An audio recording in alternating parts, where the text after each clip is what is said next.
Now, let's talk about the Merseyisiders, the ones that chose to disrespect football. They let football disrespect Man United. They disrespected football because what were they doing? Oh God, I was even happy they lost. Sorry.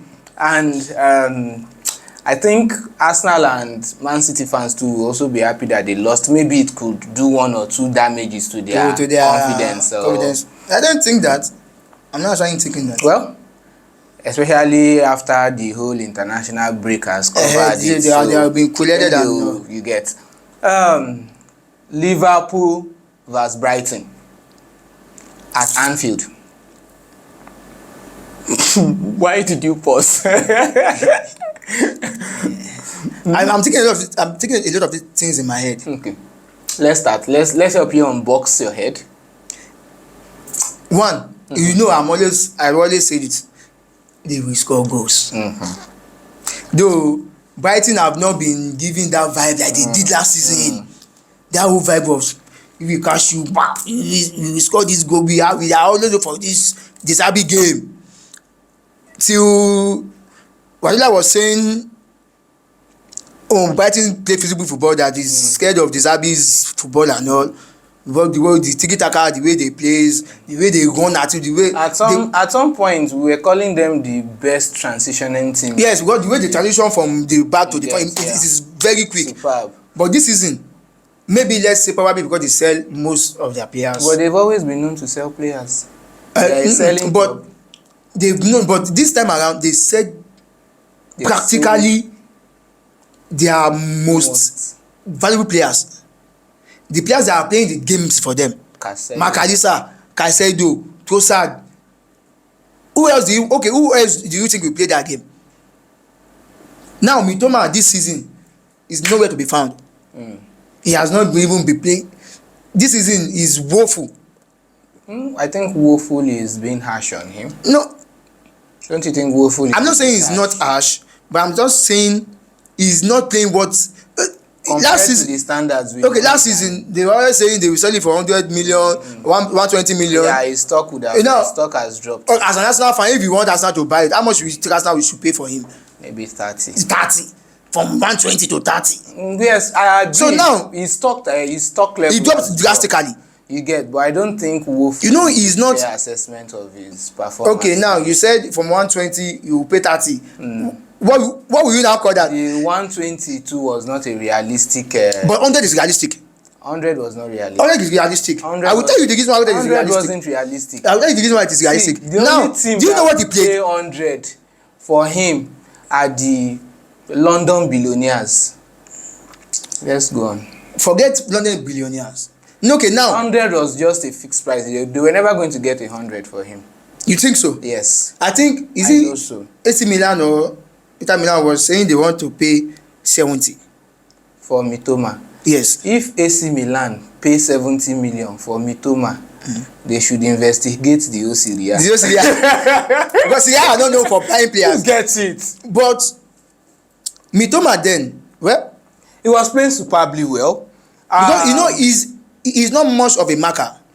No. Just give the ball to him and make the. Now who is marking for him? Somebody that did a whole thesis on dribbling. On dribbling.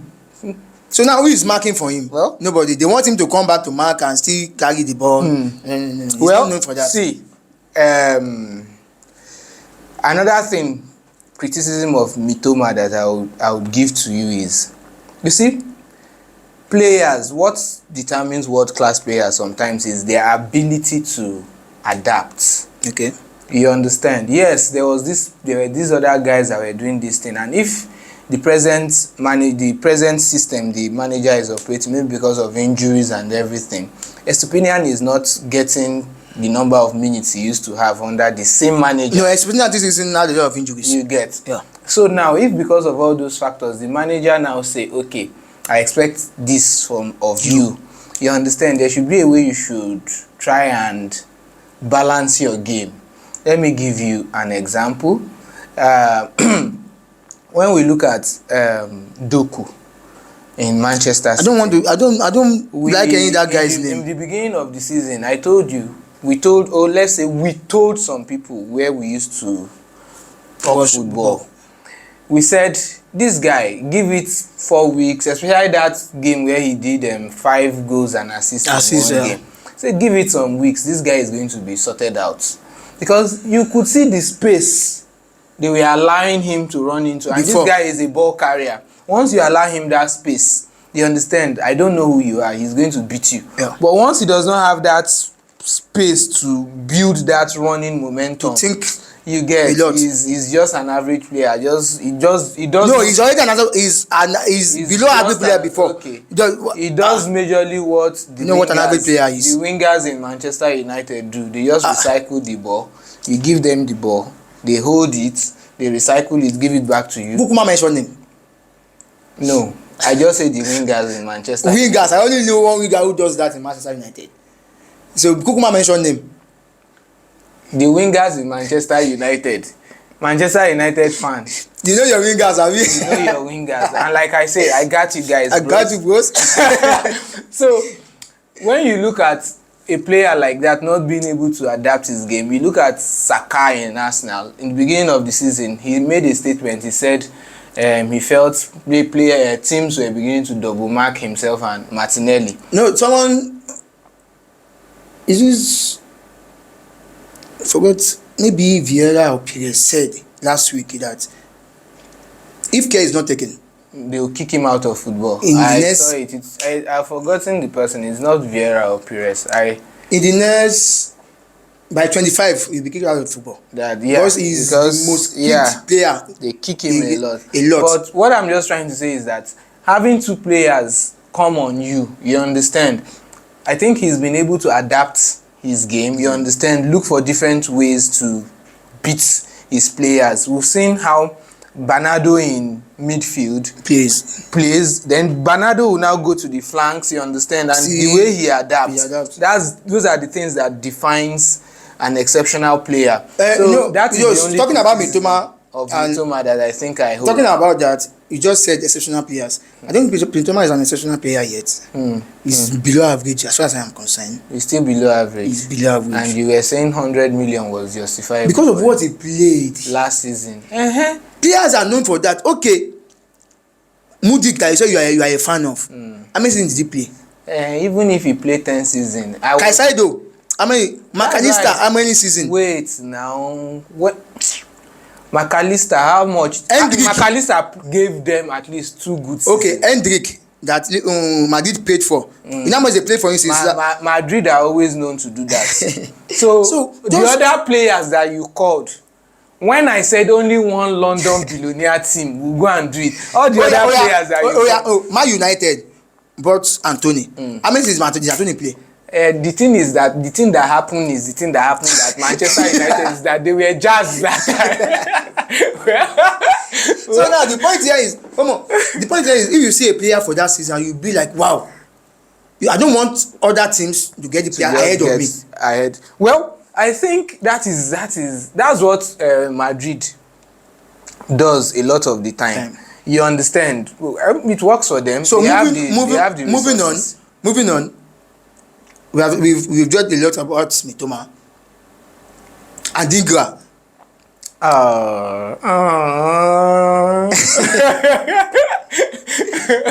Well, Adingra, if you see me anywhere, you have blood, and you have blood on your hands. I go mud you.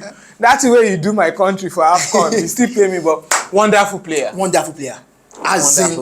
He came in for probably Caicedo or McAllister or he's a winger. We don't know where he's playing against the Sabi. The Sabi this season, I don't know the way he's rotating. Maybe because they overhyped him last season, that he's phenomenal. He have these tactics, his transitions and all. Maybe that got to him. This season he started with his full squad. Now he was rotating player. Today you will see Adingra at the flank. But the next time you see him Adingra at 4. Next time you will see Adingra playing 10. He's rotating, not just Adingra, all the players, he's rotating them. How? Why? Maybe, in all fairness to Dizabi, don't you think he's hard to battle with injuries, and this is probably the reason why? I said at the beginning of the season, that's why I said he had all his squad. So he was still tinkering then. As I don't understand why. Well, that is the hallmark of genius. Over sabi. Genius Forget managers. very genius. Over sabi. When your guy carry Boda Yakubu put for 2, you see wetin happen too now. So I don't know why, but I think he's a fantastic player. He's been playing, giving them results and all. Bill Gilmore. We do the same. What is usual anyway? I don't think he would. He has the energy actually. He wouldn't have made the cut at Chelsea though. No, we still have Gallagher. I think they play more of the same pattern of game. Yeah, him and Gallagher. Yeah. I think they play more of the same pattern of game. But nonetheless, you have Gilmore. You have let's look at the players that they have out. Okay. Enciso was out for a long time. He's back. Estupinian was fluctuating. Yeah. I think he's available now. Solimatch is out. He's out. Pascal Gross is available, right? Yeah. Welbeck is available. João Pedro is available. João Pedro has been. I don't like it. It just his penalties that Ferguson has not lived up to the. That's why he's being replaced by João Pedro actually. So they have Ferguson available. They have their leader. Oh my God, I love that guy. So now, if they want to, Dunk fucked up against Belgium actually. That was when they were criticizing them that you have Ben White, you are using Dunk as where Ben White is far more better than Dunk. But Ben White chose not to. Konsa. Did he choose not to play or he was not? Though they had issues. He chose not to play. But right from time they had issues. Ben White was uploading himself playing cards on one beach in Dubai. Ben White doesn't actually. He's not a football fan. He's just a player. We agree. He's just a player. So he's not a football fan whatsoever. I'm just trying to say the fans that were calling for Ben White in that instance, they were far off the mark. He chose not to, and I believe whatever conversation he had with Southgate. But do you know that Edu actually called Southgate to ask if Ben White will be called? Well, I don't know about that. Yeah, they did. Okay. Edu called out to Southgate to ask if Ben White will be. So I think they had. So I don't know why they have Ben White and using Dunk, Konsa. Now Konsa was used to play 2. When we have Ben White who can play as centre back effectively. Ben White elected not to play. He elected not to be called. Maybe because they had issues actually from the Heroes and Southgate. They had altercations and all. Every player has his off day. You understand? But it doesn't change the fact that Lewis Dunk is a good player. No, he's a good player. Yeah, he's a good wonderful player. leader. Yeah, sure. Liverpool. Where do I start from? Anywhere you choose. I will start from Wataru. If you try out, I will try from because let's talk about Wataru. Actually, when they bought the guy, people had a lot of criticism about him, and I was like, we have a friend of ours at our club where we play. Fatah is an Arsenal, is a Liverpool fan. He said, "Why would they buy Wataru? Who is Wataru? I told him I watched this guy. As in, when you watch this guy, maybe he's not there with the likes of Rodri and Rice but if people actually watch him playing, you will put him at the likes of them. If you actually want to watch Wataru play, you will see him at I think the separating factor is the ball carrying ability. Yeah, the ball carrying and the passing. Actually, yeah, that's one factor. But if you talk about them marking, game reading, the interceptions and all, he's a fantastic player. I won't say he's up there with them. I would just say he's not too far away from them. And I was telling a Liverpool fan, I told him, I said, for their sake, I had wished Wataru was younger. Okay. You understand? If he was much younger, so they enjoy him. But Szoboszlai and McAllister together. Wataru is going to have his hands full on that day against Brighton. You know, the likes of McAllister and Szoboszlai, they enjoy their game. when Mataru is there.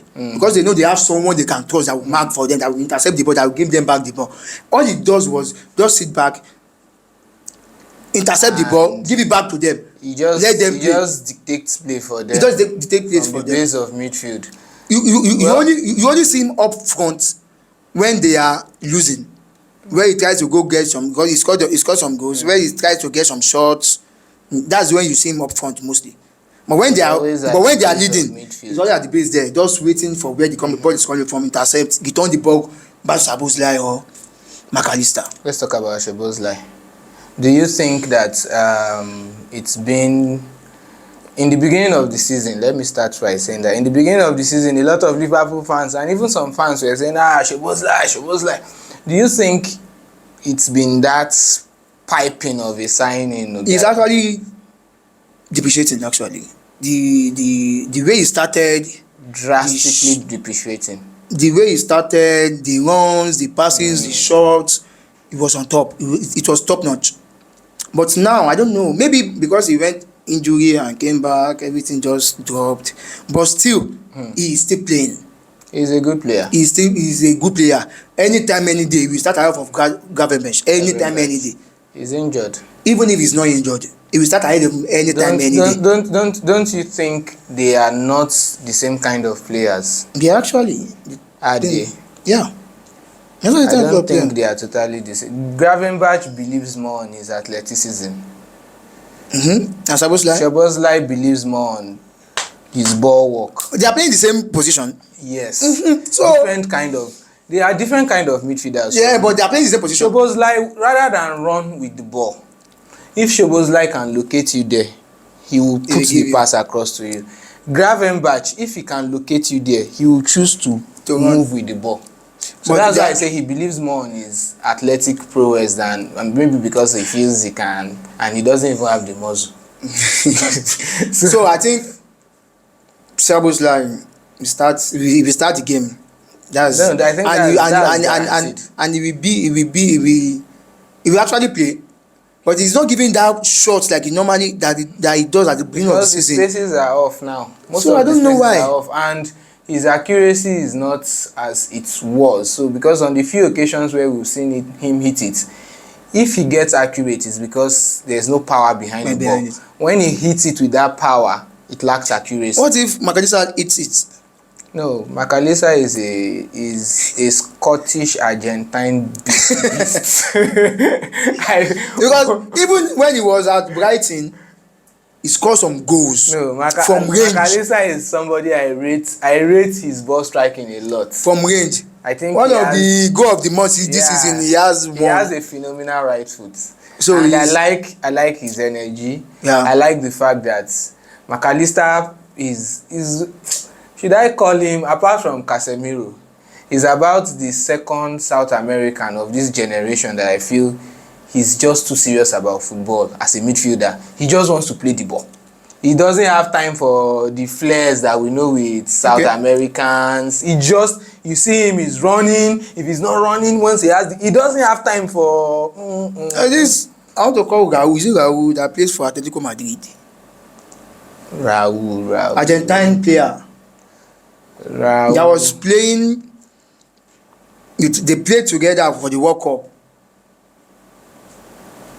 Rodrigo de Paul. Yes, I'm talking about Rodrigo de Paul. You saying McAllister is only serious on. So I'm talking about maybe what I should have said is that we have bastard set of Argentina because Rodrigo. Oh, hey, sorry, that's not his name. Do you know what they call him? Rodrigo de Paul. Call him by his real name. I don't know they use the real name. How would you know his real name? And you are a football fan. Messi's bodyguard. That was what I want to remember. That there is this name they tagged him on at that World Cup. Messi's bodyguard. Yes, that's another guy that is. So I talking don't know about where the fact we get this set of South Americans. No, that's how they are. That's how they actually. That's how they South American players are. These ones are. So McAllister too. He will play. Now I wish he's an Arsenal going player. forward. We have players like him already. So going forward, Salah is back. Salah is back, but there's Ramadan.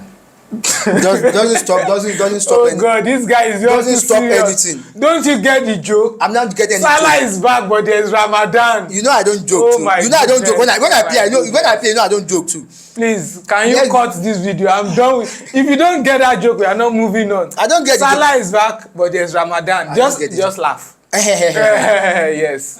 Oh yeah, let's move on. So Salah in recent years Premier League No. number one winger. I will say number one winger in Premier League. The face of the Premier League for the better part of the long years. So Salah. Mo Salah. So Mo Salah. There's Mo Salah. I'm not a there's- Liverpool fan, but yeah. basically nothing to talk about. What do you want him. to analyze about Salah? There's nothing to analyze about him. He's just phenomenal. He's just there. He will But do don't, what he's meant to be. There's something to analyze about Salah, though. Let's just do this briefly. Do you think this is going to be his last season in Liverpool? No, I don't think so. You think he's still going to play Yeah, on? yeah, Especially I with the Saudi links. No, I don't think so. Okay. I don't think so. But actually, it depends on the coach that is coming naturally. But I don't think so. Fans, Habib has put. You can place your bet on Habib. He said Now, he doesn't think so. there's one player in Liverpool too that has been giving me this vibe a lot. Yeah, everybody. Abi Elliott. Abi Elliott. Okay. When he plays, before you hail Abi Elliott, I dislike him for just one thing. See that nonsense he has on his head. That spaghetti macaroni. let's talk about what he plays. No. An exceptional player. When he plays, he gives the two less work to do because he will track back. He gives the midfielders less work because he will come to the midfield, the base of the midfield and plays. He gives the attackers less job to do because he is controlling to the attacking. He has a short power with accuracy. He has short power with accuracy. That guy is player to watch out for in coming years. Yeah. In coming years, he's player to watch out for. When Liverpool got him initially, first into their academy, and I saw some of his games, felt like, wow, this is a natural. You understand? Yeah. There are players that they learn through coaching and techniques, you understand? But I saw a player that came in as a natural. He was already in his element. Like all Messi. he just needed was just the brushing, you understand? Just to fine tune his Paparazzi. So, and this season, I'm glad that he's beginning to come into his own. Yeah. And I think a lot more this season, Klopp has learned to trust him more. Yeah. We've seen games when they are either losing or drawing. Klopp is never scared of even pulling out Salah and saying, come Elliott, go do your thing. I think kudos should also go to the manager for that too. Let's talk about Bradley. He should be playing too, but he's a fantastic player to be playing. I know there is a lot of work on him to do that. Don't you think one of the reasons why Bradley has been exceptional has also been the presence of Gomez? No, Gomez. They are actually not playing the same place. If Gomez is playing, Bradley is not playing. If Bradley is playing, Gomez is not playing. Wait. Except maybe they want to switch. Bradley is here. Gomez is these days now. He's there. He's playing left back. Yeah, left back. Ahead of Robertson and Chimikas. So, but there's Bradley here. Yeah. Now. However, Bradley is a marauding runner. Yeah. He's always bumping. He's always going now, to front. I think when he does, what Gomez does is kind of invert to central defense. So you now have a three-man defense. You understand? Now, that's why you see covering their backs. You get then Endo at the front of it like that. So I think if we are praising, because a lot of the works we've praised Bradley for was how he's been able to augment the attacking contributions of Trent. You understand? I don't think, to my own observation, I don't think he's been tested acidically enough in the defensive. He doesn't get a lot of threat there. I think the only time that he faced something like that was against, I think, Martinelli or thereabouts. He doesn't get a lot of threat. So now, talking about Nunes, my player. Darwin Núñez. I don't know what is it you want me to talk about Darwin. There's actually nothing to talk about. He just play as he plays. And if he was to be a Nigerian or an African, West Africa to be precise, they would have asked him to go and make sacrifice to the court of iron. Is it Ogun that he should be begging now? Yes. It's all of them combined. Ogun, Shokmana, Eshu. So they would have asked him to go and make sacrifice to the court of iron. How do you get those kind of chances? And when we watch, I like his runs, everything. The thing about football fans is we are usually lenient with players of other teams when we are analyzing them. Okay. If Darwin Núñez was an Arsenal player, I see the way you react to Gabriel Jesus. You understand? And if we go by the stats, Núñez misses chances way more than Jesus does. You understand? But even me, that I'm saying Darwin Núñez, I tend to be more lenient with Núñez, but I'm very, very hard on Gabriel Jesus. And I'm sure it's also the other way around for other fans, supporters. So I think Núñez, for me, he has everything to be a world-class center forward. If he can just, I don't know if. But at the beginning of the season, he was scoring goals. Then he said it was Henry that told him some things. Then he started going, but then later he started hitting the bar again. Losing chances and no. So now, who do you think will control that game? Because Brighton are known for controlling the game. Liverpool will control the game. Attacking you. Liverpool will control the game. You think so? Yes, I know so. Okay. So what will your score prediction be for that match? Let's not forget that in 8 meetings between them, Liverpool has only won once.